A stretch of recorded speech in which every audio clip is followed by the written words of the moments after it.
ഇതിന് തമിഴ്നാട്ടിൽ പറയുന്നത് കർണക്കിഴങ്ങ്. ഇവിടെ ഇവിടെ മലയാളത്തുകാർ പറയുന്നത് എന്താണ് സാമ്പാർ കിഴങ്ങ. സാമ്പാറിലാണ് ഇവർ ഉപയോഗിക്കുന്നത്, സാമ്പാർ കിഴങ്ങ്. അപ്പം നമ്മൾ ഇതുകൊണ്ട് ഇന്ന് കാരക്കുഴമ്പ് ഉണ്ടാക്കാൻ പോകുന്നു. അപ്പോൾ ആദ്യം ഇതൊന്ന് നന്നായിട്ട് കഴുകിയെടുത്ത് ഒന്ന് വേവിച്ചെടുത്തിട്ട് പിന്നെ നമ്മൾ ഇത് കറി ഉണ്ടാക്കാൻ പോകും. തമിഴ്നാട്ടിൽ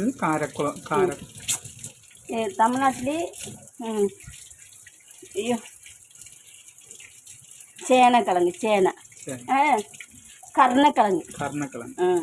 ചേനെന്ന് പറയുന്നത് മറ്റേ വലുതില്ലേ, നമ്മിങ്ങനെ വലിയതായിട്ടിരിക്കുമ്പോൾ ഇങ്ങനെ വെട്ടിയെടുക്കണ, അതിൻ്റെ പേര് ചേന. ഇതിൻ്റെ പേര് കർണക്കിഴങ്ങ്. പിന്നെ ചോദിക്കാൻ മറന്നു പോകുന്നു. പിന്നെ നമ്മൾ പൊളിച്ചെടുക്കണത് ഇത് ചെത്തിയെടുക്കാം, പക്ഷെ അതിനേക്കാൾ ഇങ്ങനെ ചെയ്യണം. ഇത് അപ്പോഴേ കറിക്ക് ടേസ്റ്റ് കിട്ടൂലേ.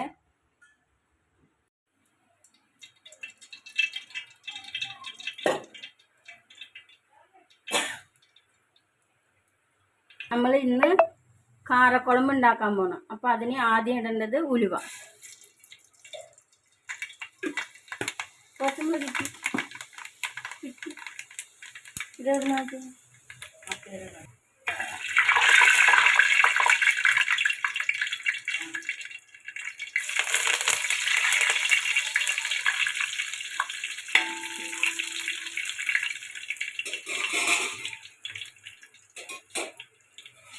ഇതിന് ആവശ്യമുള്ള ചെറുള്ളി.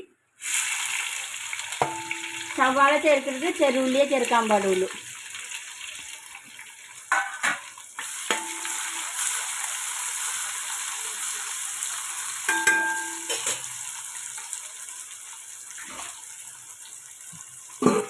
ആവശ്യത്തിന് പുളി എടുത്തിട്ടുണ്ട്. വാളംപുളി വെള്ളത്തിലിടണം.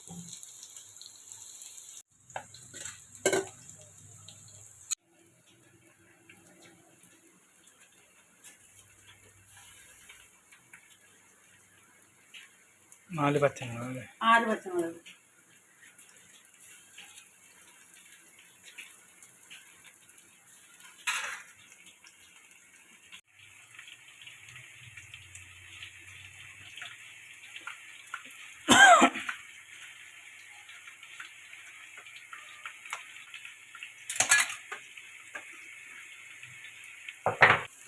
നമ്മുടെ ഉള്ളി വാടി ഇനി ഇതായി പോകും.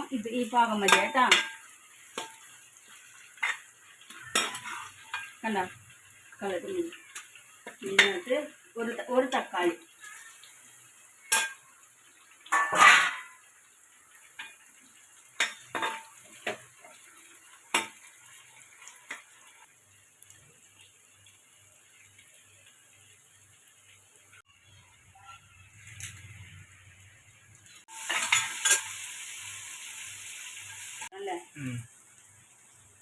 എനിക്ക് ലൈക്കും ഷെയറും കുറവാ.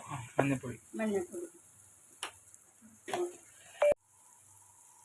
മുളക് പൊടി 1 സ്പൂൺ,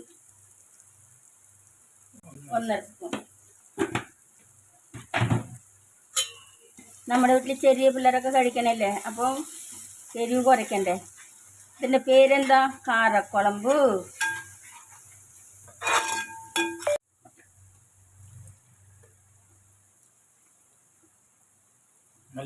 മല്ലിപ്പൊടി 3 സ്പൂൺ എടുത്തിട്ടുണ്ട്.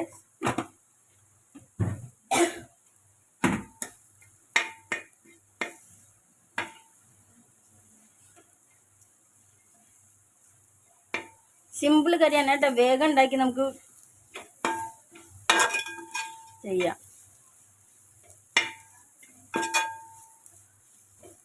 ഒന്നില്ലെങ്കിൽ മീൻ വറുത്തത്, ഇല്ലെങ്കിൽ ഉണക്കമീൻ വറുത്തത്.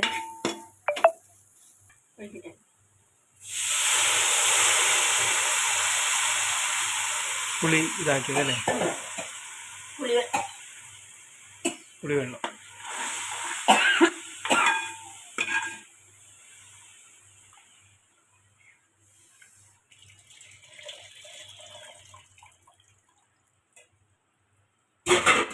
ഇതിനുള്ള ഉപ്പ്.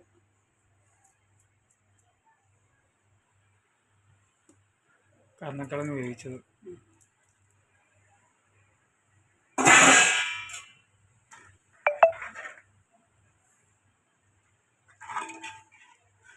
നമ്മുടെ ചേമ്പ് കറി റെഡിയായി. ഇതിൻ്റെ പേര് കാരക്കുളമ്പ്.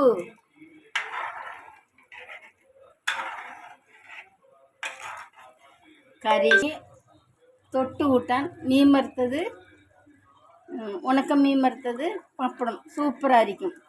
ഇത് നിങ്ങളെല്ലാവരും ട്രൈ ചെയ്തിട്ട് വീഡിയോ ഇഷ്ടപ്പെട്ട അഭിപ്രായം, സപ്പോർട്ട്, കമൻറ്റ് എല്ലാം ചെയ്യണം. ബായ്.